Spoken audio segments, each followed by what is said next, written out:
Wait, all this won't be needed? What?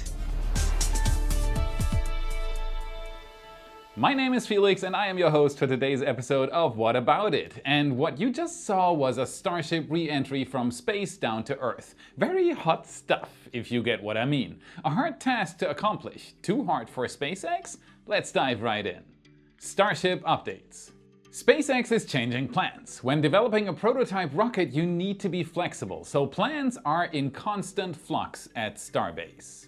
So we'll take the time to sum up all the changes of plans at SpaceX Starbase roughly in the past week on today's episode. We'll start with Ship 24, SpaceX's prime candidate for the orbital test flight. One particular step is of interest here. Workers have welded the payload door shut. It's unclear if this is temporary, but it could mean that SpaceX will not try to deploy a payload right at the first launch. This could of course have several reasons. One is that they just have so much to test on that first launch that they couldn't fit a payload deployment into the plan. Another reason could be that their confidence with Starship 24's abilities is slowly declining and has now passed the point at which it would make sense. Maybe it's also just that the Starship wouldn't reach the needed height for a deployment. Either way, the payload door on Ship 24 is closed for good. This of course doesn't mean that SpaceX is abandoning Ship 24, quite the opposite. The heat shield we talked about in the last episode is seeing some much needed love.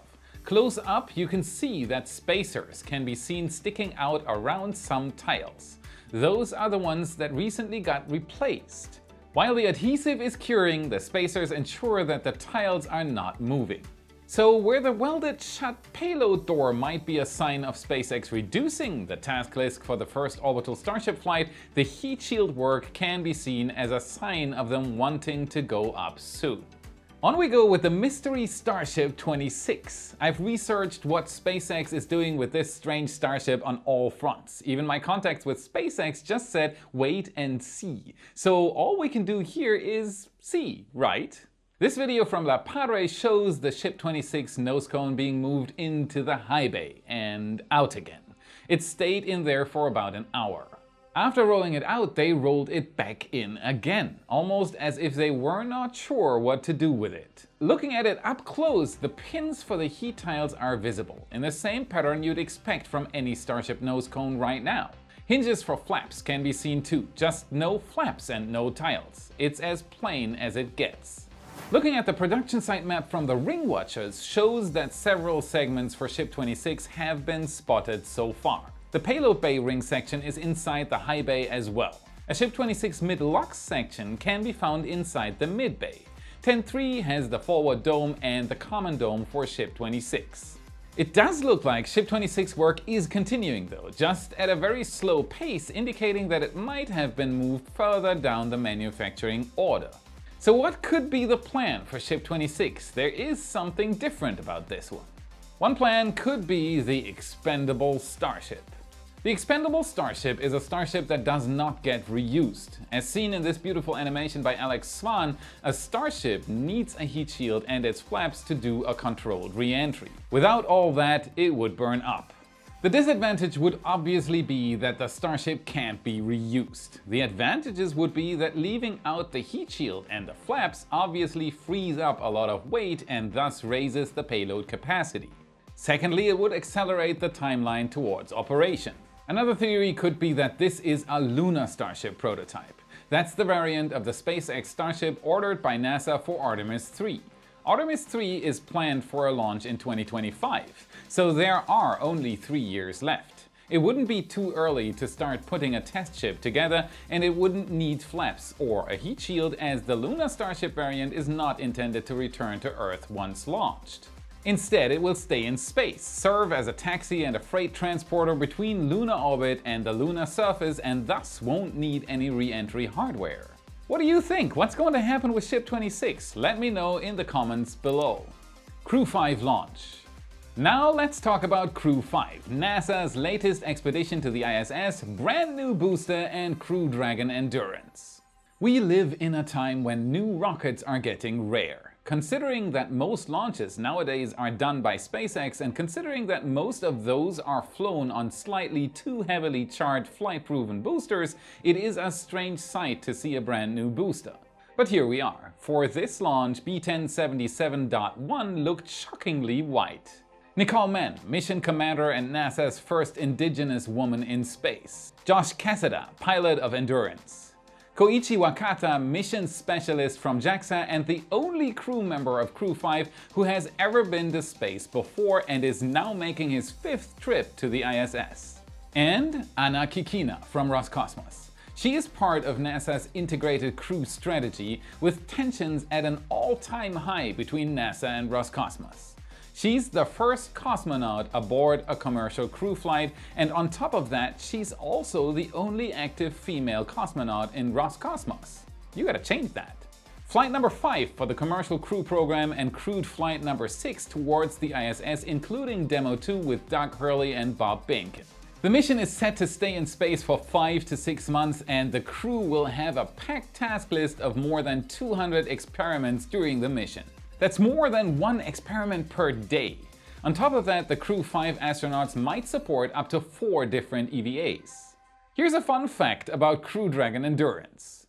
When Endurance returns from space in 6 months, it will be the new record holder for Crew Dragons in space.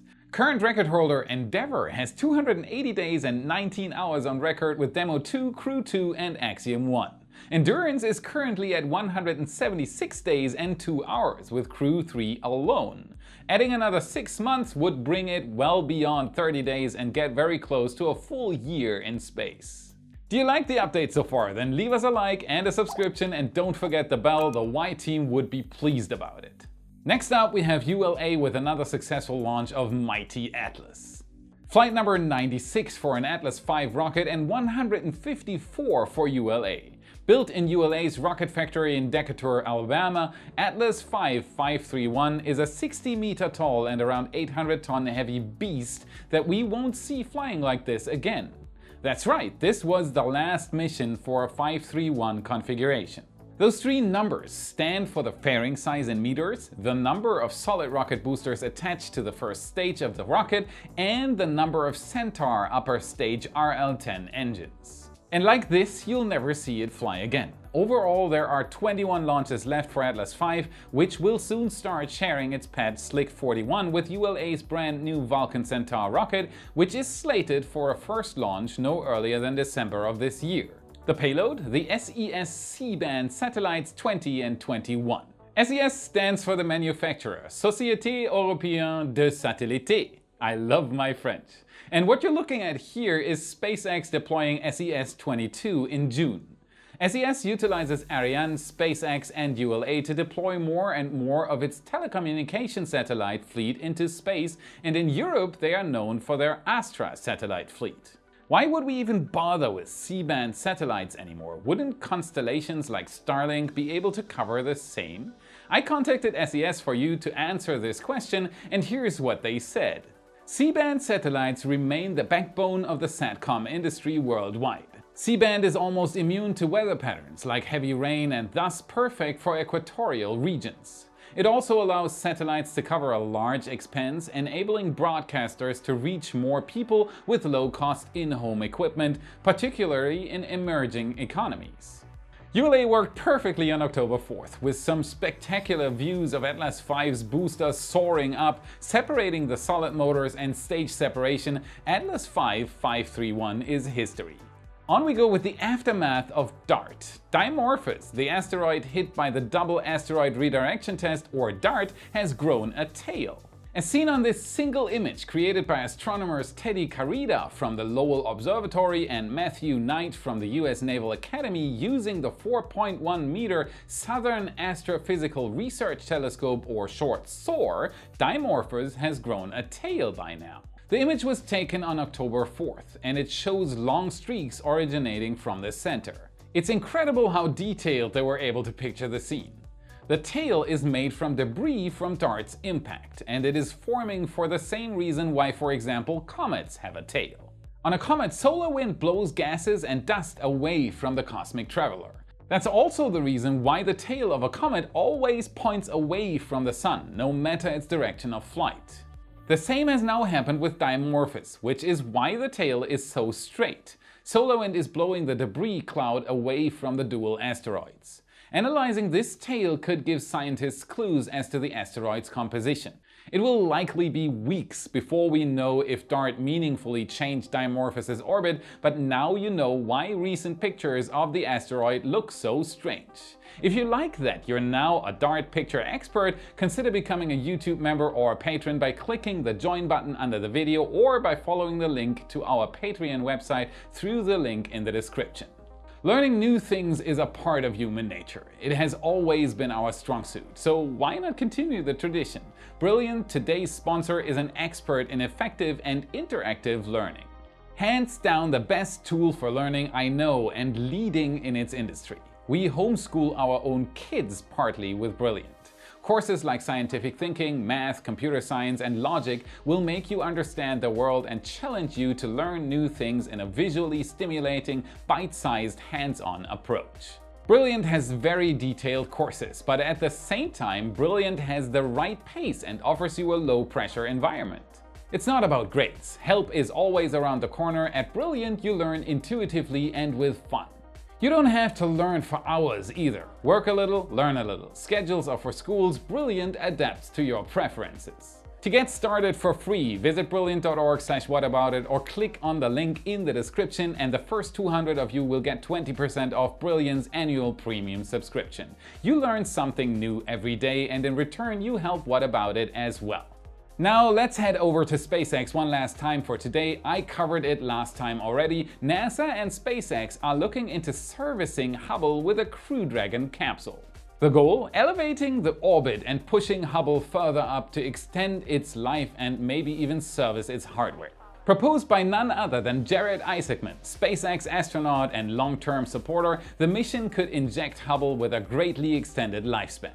Now, Isaacman has given a first clue as to how SpaceX might be able to accomplish the task with a Crew Dragon capsule. Truthful posted some beautiful images of a Crew Dragon being docked to Hubble on Twitter, and Jared responded. Looking good. Maybe one to flip Dragon 180 degrees though, just a guess. To push Hubble, we need thrusters. Crew Dragon has a few groups of powerful thrusters. The strongest undoubtedly would be the aft-facing Super Dracos, powerful hypergolic hot gas thrusters. Easily strong enough to push Hubble, but they have a task already: launch aborts. On top of that, they might even be too powerful for the job and not precise enough. On we go with maneuvering thrusters, the Dracos without the Super. Many are placed around the capsule, but only 4 face the right direction. Those 4 holes in the front are the Draco thrusters used by SpaceX to do the deorbit burn. Easily strong enough to give Hubble a push. Inspired by Jared's reply, Truthful went to work again and produced these renders. In this case, the trunk would be attached to Hubble. A docking mechanism could easily be put into the otherwise empty trunk section, and the forward-facing Draco thrusters would do the pushing work. Thank you, Truthful, amazing job. I honestly can't wait for the result of the 6-month study being conducted by NASA and SpaceX right now. Imagine the live broadcast of Hubble being pushed by a Crew Dragon. Wow. That's it for today. If you want to get even smarter about space and rockets, watch this video next to continue the journey. Thank you very much for watching, and I'll see you again on Tuesday. Wait, all this won't need... Wait, all this won't need... Oh! October 4th. When Endurance returned...